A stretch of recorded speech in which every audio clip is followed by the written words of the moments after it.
G'day guys, and welcome to this week's vlog. And I'm going to tackle a little something. It's different from health, but it's something which I also like to do. I'm very passionate about martial arts. I'm very passionate about the best way to defend and so on. And one thing I find with a lot of people and a lot of advice out there is they can't explain where power comes from. Now, I'm no expert. I'm not a professional fighter. I'm not a registered or licensed instructor in any of these martial arts, but I have done martial arts for 10 years. Judo, karate, boxing, taekwondo. And the one thing I know is that when I was doing boxing, I realized how to generate power in my punches.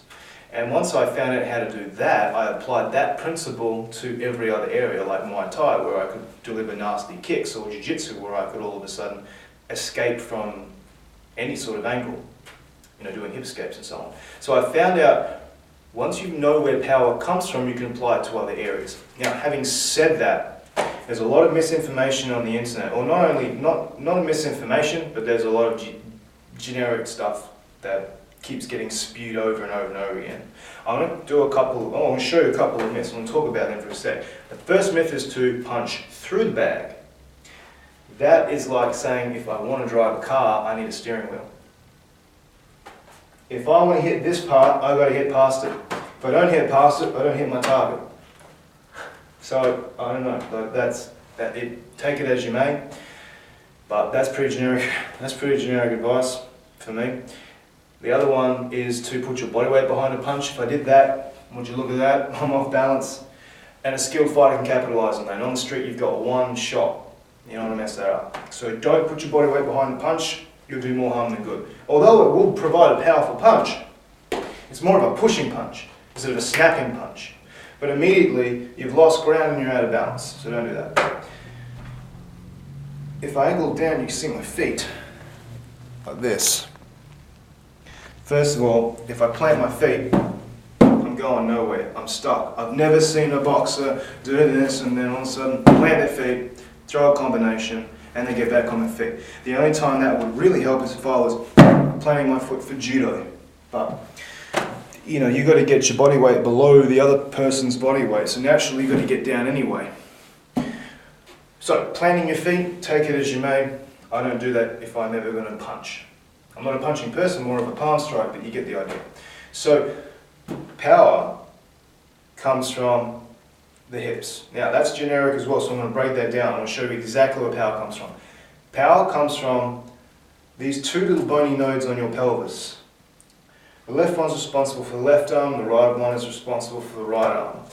Power comes from the speed and the range, or increasing the speed and increasing the range of this part here, of this part of your pelvis. You increase the speed and range of the rotation of the hips. When you throw a rotation of the hips, that's when power takes place. Now, that's how you generate power, but the logistics behind a punch, remember this: hip, arm, hip, arm, hip, arm, hip, arm, hip, arm, hip, arm, hip, arm. That's how it all works.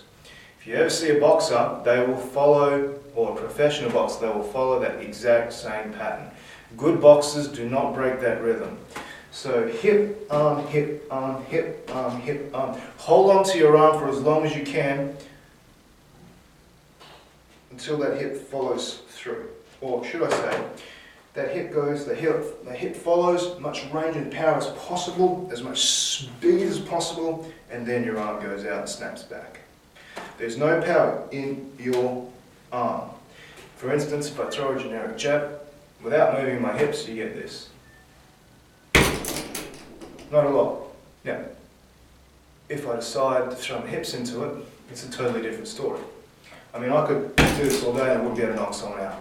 If I throw my hips into it, if I suddenly do that, if I get on the balls of my feet to increase the distance and the range, and then I tense my stomach up and I really throw my hip into it, which increases the speed of the rotation, I'm going to get a more powerful jab. So to go from this to this, there's a lot more power in that.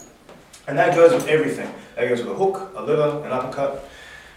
That goes with everything, every single punch. So, if I'm going to throw, for instance, a liver, jab, cross, I've got to constantly be doing this movement.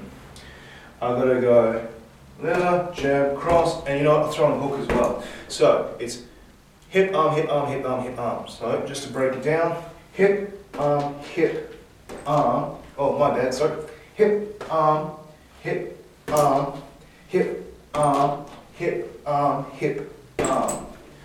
That, you don't break stride when you do hip, arm, hip, arm, hip, arm. So you get this.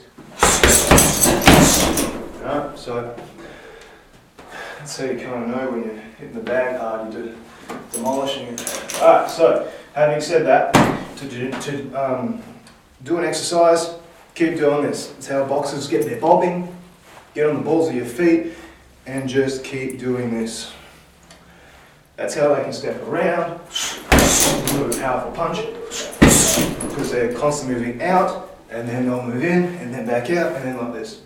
So I'll keep doing that rotation left to right. So do that as an exercise.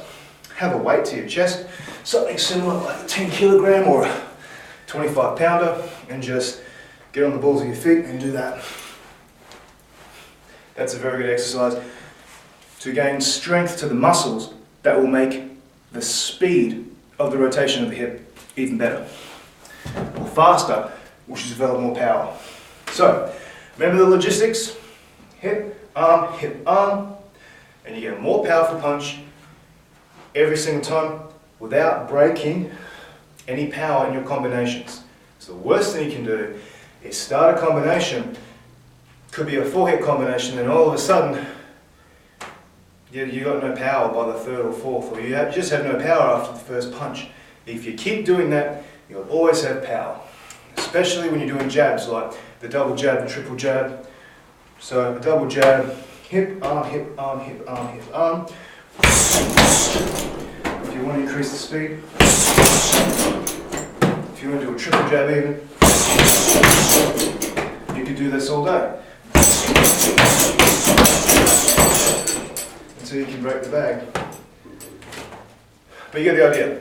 Do those exercises, practice that logistics, and you'll develop more power in your punches every time.